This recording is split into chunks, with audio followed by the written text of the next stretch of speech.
Hello there, one and all, and welcome to episode 325 of Love at First Scent with me, Persolaise, coming to you live from YouTube. And I should say, just having very quickly read the comments, Maudlin, the reason why we are starting a tiny bit late is because you're absolutely right. I was checking the list twice because there were just some things that I'd forgotten to check the details of so that I could tell you about them. So yes, you were completely reading my mind there. Thank you very much indeed for tuning in, whether you're watching live or you're watching the recording. If you haven't already subscribed to my channel, please do consider doing so. If you would like to find out how you can support my work, you should be able to see a link to my Ko-fi page in the video description below. As I say, first comment today goes to Maudlin, who's also saying hello to everybody. DJ saying hello from Riker Ireland. Girl in a Shed says, I made it here on time. I'm so pleased. Chang is saying bonsoir from Nice. Frag Chai Town is in Woodstock, Illinois. Lots and lots and lots of you have tuned in, which is wonderful, because I'm not going to be talking about anything new, but this is a sort of annual tradition now of presenting you with my list of festive season recommendations. Oh, thank you very much, Rich Mitch. Very, very generous. I think you asked a question about whether it's no, that was Gavin saying, is it velvet or velour? I'm not sure I know the difference, so I think I should. Well, yeah, I suppose it's a little bit velvety, so maybe I'll just say yes. Okay, looks like you are about to tell us the weather, says Heure, and yeah, absolutely. I need my little clicker. You see, I've got my Christmas candle burning. I also do have a poinsettia behind the iPad, but maybe I'll reveal that at the end. Would love to hear your opinion on Byron by Moresque, just because of the name, says Paolo. I see if I can get a hold of you. Okay, I'm not intending to take tons and tons of time with this video, but I also don't have vast amounts to say about the list that I'm going to be presenting to you, other than just, you know, a few headline recommendations. So I would very much love to hear from you, and I'll read some comments out about what it is that you're hoping to get from Santa for Christmas, if indeed you do celebrate Christmas, or maybe you don't, and maybe a few funny Christmas or festive season stories related to gifts that maybe you got, or just anything. Let's just, for the next half hour, share some festive nostalgia as we head into the festive season. Hello from Tampa, Florida says, love the setup. Thank you very much. Okay, so I think we should start. There are 20 items on this list. As I say, some will take a little bit more time than others. And is this going to work? Because I need to tap to get going. Thank goodness we're working. Okay, so the first one is not a perfume at all. You may be able to make out there that it looks like a bit of an open book. That is an advent calendar. It's this year's advent calendar from Mariage Freres, my favorite tea makers in the world. And for the last few years, they have been doing these tea advent calendars, and you may just be able to make out that there are 24 numbers there, 24 teas. You get a different tea every single day. And because it's Mariage Freres, and because they're all interesting teas and very, very high quality teas, they also smell really, really fascinating. And there is a lot of smelling that you can do with this particular gift. So I thought, you know, for the scent lover in your life, this would go down very, very well, I'm sure. I got one of the calendars. It must have been 2 years ago. It was the year when we were still all very, very heavily in pandemic mode, and I thought it might be a nice treat to myself. 2 years ago, a lot of the teas very definitely veered towards the sweet gourmand side, which is why I thought, okay, well, maybe I've had enough now, and I won't get another one for a couple of years, because I prefer my teas smoky, dry, maybe with a touch of citrus, but not overly sweet. So, you know, like one of my favorite teas would be something like a Lapsang Souchong. But I very much enjoyed having that and discovering a few different teas. I seem to remember that it wasn't cheap, but I suppose the fact that you're getting 24 tea bags in it offsets the cost. So there we go. We're off with number one. Oh, you're still discussing what I'm wearing. You think it's velour. Somebody please tell me what the difference is between velvet and is it just a texture thing? I don't know. Okay. More 13 Fiend says, I got the Les Indemodables sample set after your interview, and to my surprise, Ombre Supreme has jumped to the top of my wish lists. Highly recommend this brand. Yeah, absolutely. It is such a good brand. Mariage Freres, the scent of Tommy Girl, says Brett. Come on. Okay, moving on. Let's go on to our straight perfume, our first perfume. And I thought we should start with this from Eris, Barbara Herrmann's brand. This is Scorpio Rising, their latest release. All of the scents so far from the brand have been made by none other than Antoine Lee. And this is a really gorgeous, spicy sandalwood composition. You know, the sorts of perfumes where the spices are presented to you with holographic realism. The spice opening of this is just a joy to behold.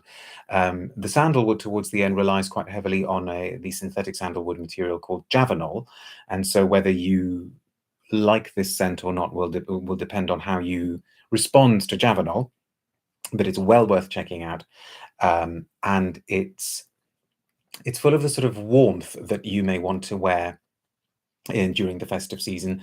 So if you know somebody who's looking or would appreciate getting a really well done woody spicy composition, look no further than Scorpio Rising. You're still talking about this. So what are you saying now? I think velour is just French for velvet, right? Says Eric. I don't know. Wayne says velvet is made from natural silk or cotton, velour is synthetic. In which case, this must be velour, because this was nowhere near costly enough to be natural. But we're still carrying on. Natasha says, in my mind, velour has a softer texture and is not as heavy as velvet. Well, you carry on. You carry on. Oh, and everybody's agreeing with Wayne now. Okay, so can we move on, boys and girls? Next up, a discovery set. We like discovery sets as gifts, don't we? Buying perfume for somebody, especially if you don't know their tastes or they haven't recommended or requested a specific perfume, can be quite hard. And so discovery sets can sometimes be a really good way to go. And lots of brands are doing discovery sets at the moment. I've picked two for this list. I was taken with this one. So this is from Lutens. And I think it's just called the Collection Noire Discovery Set. They do another one that has got more perfumes in it, but it's perhaps not as attractive to look at because all of the scents are in long vials, whereas these are in miniature bottles. And these are 4 5 milliliter scents. So in this particular set, you may not be able to make it out there. What you get is a little bottle of La Fille de Berlin, you get Nuit de Cellophane, you get Ambre Sultan, and also Vierge de Fer. So again, if I'm being a little bit of a Grinch, I think I would be saying that had I been given a chance to pick the 4 Lutens to go into that one, I may not necessarily have gone for those 4, but I think it's because they're the best-selling ones at the moment. And so I guess it makes sense to give that to somebody who doesn't know the brand, because they can then go off on a little discovery journey of their own. Rachel says the best discovery set is definitely the Amouage. See, I'm still in being very pure and virtuous mode and not recommending Amouage, but yeah, that discovery set is something else. It's also pretty pricey, although you do get a lot of perfume in there. And let's just do one more discovery set, a different one tonally, and certainly different one in terms of its olfactory profile, because this is all about the citruses.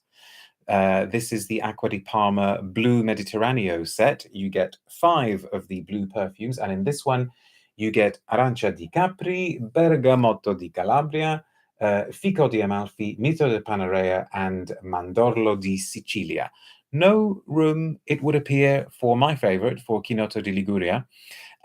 This may not be an obvious Christmas recommendation, but perhaps you know of somebody who's already planned their spring or summer getaway, and I think you can never have enough Italian citrus anyway. So this was a set that I was quite taken with. This is 5 5 ml miniature bottles. I don't want to ignore the comments. Do send your recommendations and funny stories as well, because I do read these, and lots of people do read these comments as well. What are folks saying? Natasha says the Nikolai Discovery set is good, brilliant, because I didn't even know they did one. Danny says, I just bought a L'Art et la Matière, which means I'm not allowed to buy more perfume for at least several months. Yeah, but you have to tell us which one you got. Alehar Iraj says, I feel the État Libre d'Orange Discovery set is the best and best priced one out there from a niche brand. Yeah, that's a good shout out as well. PowerPoint to the people, says it's Keynote. Actually, I'll have you know, Rich. Heure says, Mr. P, I love the Italian pronunciation, but we need more handles. Okay, Arancia, where is my Chinotto di Liguria? The tech is crazy, says Natalia. It's just transitions, okay? The Sana Jardin Discovery set is beautifully packaged, says Jen O. And Danny's telling us that he bought, or Danny is, I can't tell whether Danny, you're a she or a he, Danny. Sorry, I can't tell. Tonka Imperial, good one, good one. Okay. What's next? I can't remember. Right, so we're still not in regular liquid fragrance mode. This, in case you can't work it out, but you probably can guess from the shape, the oval shape. This is a solid perfume from Diptyque. They've done a few solid perfumes for the festive season. The one that you can see here on screen is the Do Son. So it's their tuberose scent, but there are a few other ones. I think Philosikos is available as a solid perfume. Is it Orpheon is available as a solid perfume, and there may be somebody out there who wants that slightly more intimate, low sillage experience of wearing perfume, and so you could do a lot worse than I think going for this. And by today's standards, this is kind of on the more affordable end of things. I did actually wonder doing a list where everything was, say, below £80. Not that £80 isn't a lot of money, right? But you know, you know very well that there are lots of perfumes out there that cost 300. And then I thought, no, let's not do the whole budget thing just now, because I have no clue what your budget is out there. But there is a range of price points on here, and this is kind of veering towards the more affordable side of things. RN says Acqua di Parma citrus fragrances are not long lasting but smell wonderfully clean. I think some of them last quite a while. Chinotto lasts a while. Frag Chaitan says, part of the fun of perfume is the spraying. I think so, but I know lots and lots of people out there who like solid perfumes. Loads of people were fans of the Lush solid perfume sets.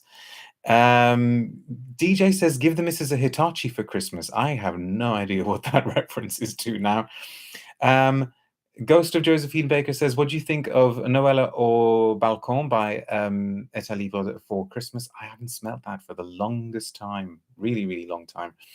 Diptyque's Étincelle candle, new for the holiday season, is really great. Wood smoke plus coffee. That sounds really good. Gosh, what does étincelle mean?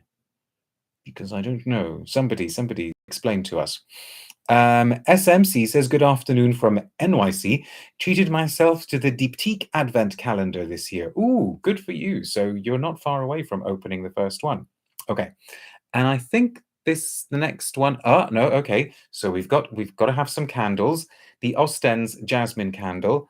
I am doing as I have been told to do, and I am burning it, and I am just surrounded by the most heavenly jasmine scent.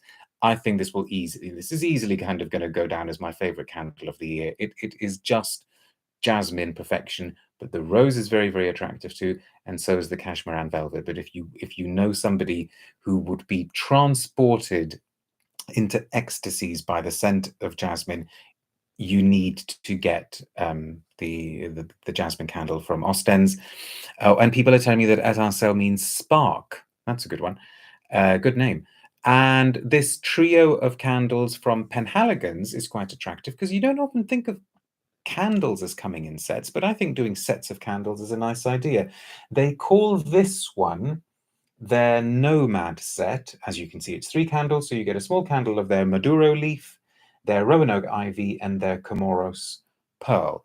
And I think Penhaligons are doing quite a good job with their candles at the moment, so do check them out. Rachel is crushed, and I need to see why. So crushed, Ostens don't sell the candles in the US. I was going to get everyone that as a gift. Are you watching, Ostens boys? What's the matter? Why don't you distribute to the... I'm sure if they could distribute to the US, they would. There's going to be some reason. Maybe next year. Really, really sorry. But if anybody from Ostens is watching, maybe you could leave a comment as to why you do not provide your goodness to the good folks of the USA. Heure saying a lot of ouds lately, I swear, are just the headspace analysis of the Harrods Beauty Hall. I don't know what that is apropos of, but I like the comment. I agree. And right, so this is the last of the kind of non-perfumey gifts. We've got to have at least one book in there, haven't we? And I know that the book's been around for a while, but there could be a few people out there who haven't read it yet. So this is The Ghost Perfumer by Gabe Oppenheim, who several months ago very kindly came on here and gave us some of his time for an interview. In a nutshell, because we've talked about this book a lot. In fact, I reviewed it over on Base Notes. So if you search for Base Notes Ghost Perfumer Review, the article should come up. This is essentially the story of perfumer Pierre Bourdon and his relationship with Creed, and the fact that he made lots and lots of perfumes for Creed and wasn't credited for it, and according to this book, was also not sufficiently remunerated for it. But you need to read the book to see what you think of all of that. And it's full of really interesting industry insights. Well worth reading for anybody with more than a passing interest in the world of perfume. So I've made this list, but I actually can't remember what's next. So let's see. Okay. Now, I am not recommending this because there is no way that I would recommend something as fiendishly expensive as this. I'm recommending what's coming next, but I thought I wanted to share I thought I would share this with you because there is something stunning about this. I had not realized that Cartier have done a set of all of their hours perfumes. So Les Heures de Cartier, all of them composed by Mathilde Laurent. You can see how many there are in there. So they've done pretty much all of the hours now, except I think 9 o'clock. But of course, there is a 13 instead of 9 o'clock. Now, are you ready for this? This is why I'm not recommending this, unless you happen to have this amount of money sitting around not doing anything. This is nearly £4,000. I think actually on the Cartier website, it's 3,850, unless I'm mistaken. I mean, yeah, okay. I know it's 12 perfumes, but that is it. Do you get a diamond with that? Says We Are Sentient. Yeah, I don't think you do. I think you get a pretty Cartier box, but yeah, that is a lot of money. But hey, we can dream and we can look at them. What size are the bottles? I think they're the regular size of the Cartier Les Heures, which means that they're what 100 mils. This is the one I am recommending, though. Okay, and this is not cheap either. But I thought we don't talk enough about the Les Heures collection, and it is gorgeous. The perfumes are not cheap because I think just one of them retails for something like 250, 270, unless I'm mistaken. And each one is interesting in its own way. The gourmand that's there, so I think that's L'Heure Défendue is like one of the most insanely mouth-watering gourmands that's out there. L'Heure Fougueuse is this amazing spirited leather. Treizieme, as you know, is one of my favorite green lavender scents. But the one that I think works well for Christmas is the 13th hour, Treizieme, which is a kind of leather scent, I suppose.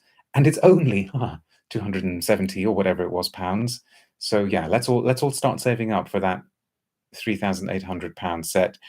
Gavin says they aren't taking any money off for a bulk buy. Probably best to buy them all separate and ask for a discount. Okay. I like how you've already thought this through within minutes of my having to present this. I know that there's some other conversation going on about some other range, but I'll have to come back to it. I want the Les Heures set, says Natasha. Yeah, don't we all? I like the fruity one. Was it Brillante, says Eric. I can't remember, but I'm pretty sure there was a fruity one. So Treizieme is recommended. Next, I would also like to recommend the Wilgermain brand to you. I had the founder of that on the channel a little while ago as well. So this is a brand that was founded by the Spaniard Francisco Gratacos, and all of his perfumes so far have been made by the one and only Rodrigo Flores Roux. They're all worth checking out. They're all well worth your time. But if I had to pick one, and I have picked one for the list, the one that I've got here is Passion Victim, which I think from the moment I smelt it, I said was a kind of love child of Guerlain Shalimar and Calvin Klein Obsession. So it's a really, really well done classic amber, but with that kind of modern, slightly green twist, and it's really, really good. It's hard to do something sufficiently different with ambers to make them justify their existence, but this one does it well. So Wilgermain's Passion Victim is recommended. This is brand new. I haven't even reviewed it on the channel yet, and I hope to be able to do so soon, but I was very taken with this from Dusita. This is Rhapsodie Noire. I think it was launched literally just a few days ago.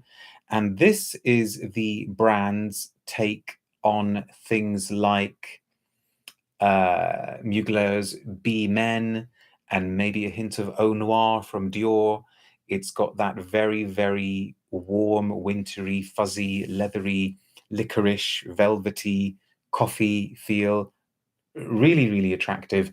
Body Kouros, if you remember Body Kouros from YSL from all those years ago, which also had that kind of coffee and velvet and heat combo, which basically means that it's a fougere, but with the emphasis being very much on a kind of darkness rather than the lavendery geranium freshness that we would normally associate with a fougere. So it's a fougere that starts tending towards leatheriness.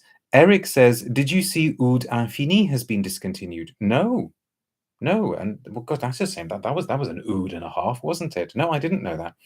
Lindsay says, love this brand. Le Pavillon d'Or is my favorite. Different take on fig. Rachel says, the Dusita sample set is my favorite gift. There you go. I'm not sure I knew that they did one. Rachel also says, let's all remember not to get ripped off by a business. Yeah. We Are Sentient says, this Dusita is beautiful, out last week. Yeah, I was certain that it was pretty recent. Comfort in Sense says, La Rhapsodie Noire and their Christmas box, including honey, looks so beautiful. Really enjoy the fragrance, so hoping to get it. Oh, Rich, I see what you've done there. That's very good. So it's not Oud Infini anymore, it's Oud Finite. Good one. And another recommendation, this was a brand that was new to me this year as well. The brand is Lilanur. You can just about make out there. I have tried to get one of the brand founders to do an interview, but we just can't make the diaries work. I actually tried again last week, and it's just not happening. When the time is right, it will happen. This is a brand that has got some roots in India, but all of their perfumes have been made by Western perfumers, perfumers working for the likes of Firmenich, etc. And I think this was my favorite of the bunch. This is called Incarnation, and it's by Olivier Cresp. And I liked this one because it's one of those large and larger than life, grand operatic, unashamedly retro scents, like a huge floral jasmine retro chic with more than a shade of Dolce & Gabbana Sicily. Overall, actually, I was quite impressed with a lot of things from this brand. Again, not cheap.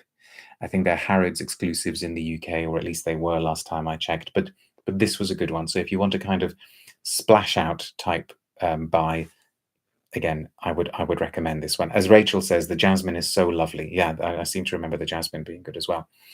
And from one Olivier Cresp creation to another, this is the brand Akro that he set up with his daughter. And this is the latest from them. It came out, I think, in the summer or just before the summer. This is called Ink. Really great take on a metallic, slightly jasmine-inflected vetiver. Easily one of my favorite scents of the year. Wore it lots and lots over the summer. And it's edgy. It's got character. So if you know somebody who can pull off something with a bit of bite, a bit of edge, you need to go for this one. SMC says, I've been dying to smell Ink. Well, I hope you manage to smell it soon, and I hope you like it. And then we go to, I wanted to go for one that's celebrating some kind of an anniversary this year, and I was looking at various dates, and it turns out that this is 10 years old this year. So this is Francis Kurkdjian's Oud for his own house, for Maison Francis Kurkdjian. Of course, there were several flankers after it. The flankers were all called something mood, weren't they? So we had a silk mood, we had, I think, a velvet mood, but this is still the best in my opinion. I thought when it came out 10 years ago, and I seem to remember actually my review of it was shortlisted for an award. So I must have been doing so much better in those days. But that was before I had all you wonderful friends from all around the world, right? I remember thinking then, and I do still think now, that this was a genuine case of an oud that somehow expressed this idea of East meeting West. And I thought it was really great that it was Francis Kurkdjian who did it. It's not a kind of typically, it's not the Harrods Headspace oud, right, with rose and leather and saffron. It's actually much drier and woodier and seems to head more in the direction of papyrus and bonfires. And the oud is not overdone at all. And there are a lot of musks in there as well. But it's really attractive. It works well. And I remember I wore it quite a lot for several years, and I've always got a bottle in my collection, and hopefully I will always have a bottle in my collection. Scott says Oud Extrait is fantastic too. Yes, but I prefer this. I remember thinking that the Extrait was just maybe a little bit too clunky, but this seemed to be wonderfully free as well. And see the thread. So we've done Olivier Cresp, Anniversary Oud, another Francis Kurkdjian, because Dior's Eau Noire is now properly back. I believe you can get it on its own, and I think you can also get it as a 40ml bottle, which is expensive for 40 mils, but at least you get it. It's had the color taken out of it so that it's not shocking green anymore. Really, really great take on things like lavender and immortelle, and coffee type notes. You know, it's another great modern fougere, and grab it while you can. That this whole idea of grab it while you can, I think, was very, very much came to the forefront of my mind when I was thinking about this list, and when I was thinking about the festive season, because it feels like, you know, I've been saying for the last few years on this channel, haven't we, that we're in uncertain times, and it feels like we're heading into even more uncertain times. He said, very conscious of the fact that he hasn't turned the heating on in this room. And I think there is this feeling of wanting to make the most of everything while we've got them, and grabbing things while we've got them. And so if there is a perfume out there that you've really, really fallen in love with, if you can afford it, maybe get it now, because who knows if you'll be able to in 2 or 3 months' time. So Eau Noire is definitely one of those. And in a way, so is this. Now, why is this on here? Because this is just good old Jardin sur le Nil from Hermes, of course, composed by Jean-Claude Ellena. But I just found out the other day that Hermes have done their Jardin perfumes in the 30 ml sizes again. The 30 mils were out very, very briefly many years ago. And I managed to get Jardin sur le Nil, just because I thought it was a really, really attractive little size. The proportion of the cap to the bottle worked really well, and I thought, oh, I'll go and get the other ones as well in 30 ml. So I'll have a Sur le Toit, and I'll have a Mediterraneo, and I'll have a Après la Mousson, but they weren't available, and yet now they do seem to be around, and they certainly were on the Hermes website a few days ago, and I think on the Harrods website as well. And anyway, it's a fantastic scent. It's such an interesting and unusual tart fruit incense composition, and this is the smell of my summer every single summer. And again, in the spirit of, you know, looking back and appreciating the past and grabbing what you've got, it's Le Parfum de Thérèse from Frederic Malle, composed by Edmond Rudnitska. Of course, this was famously the perfume that he had made for his wife, and then many, many years later, Frederic Malle managed to persuade Rudnitska's son Michel Rudnitska to actually release this as a scent for the Frederic Malle range.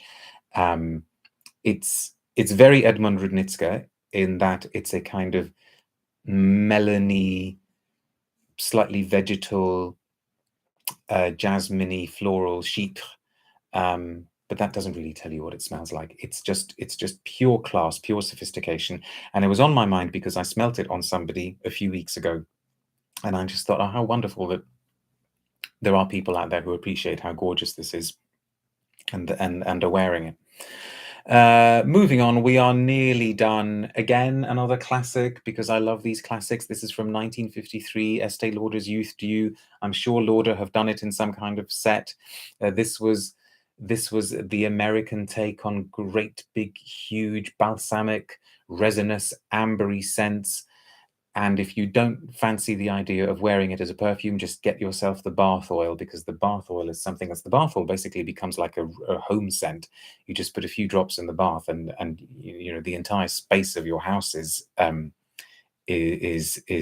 smells of this gorgeous stuff. We Are Sentient says started out as a bath oil. Absolutely, it did, and apparently that was because Estee Lauder herself thought that if she made a perfume for women, women wouldn't be inclined to buy it, because they would feel guilty about spending that money on a perfume for themselves. But a bath oil, well, they're going to have a bath, so why not buy a bath oil? She was very, very clever when it came to that sort of thing. Oh, and I think that means we've only got 2 to go. Again, in the spirit of grab it while you can, Liu from Guerlain is currently available. This is the modern iteration of their 1929 version of Chanel No. 5. Okay, so this is an aldehydic floral, perhaps thicker, denser, not as sparkling as Chanel No. 5, but beautiful nonetheless. And in this range, you can also still get Après L'Onde, you can get Naema, and who knows how much longer these ones are going to be around. And so I have decided that, you know, I must have L'Heure Bleu in my collection. I must have this. I must have an Naema. I must have an Après L'Onde.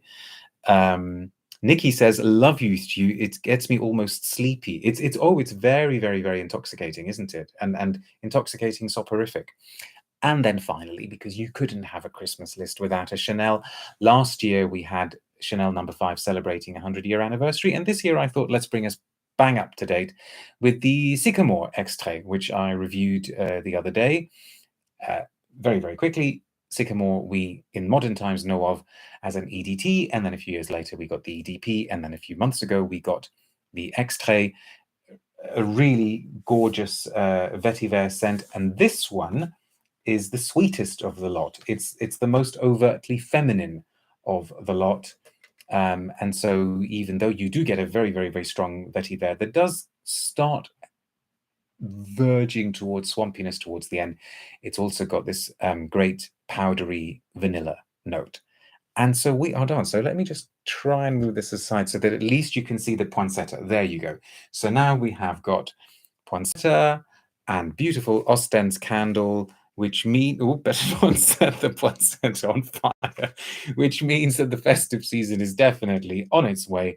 Thank you very much for watching, folks. Hope you enjoy the list. Keep the recommendations and the ideas coming in the comments below. And for those of you watching live, don't forget at 5 p.m. UK time tomorrow, so that's Monday, we've got a live interview with Joseph Quatana. Should be really interesting. But for now, thank you very much for watching. Take care. Be good. Bye now.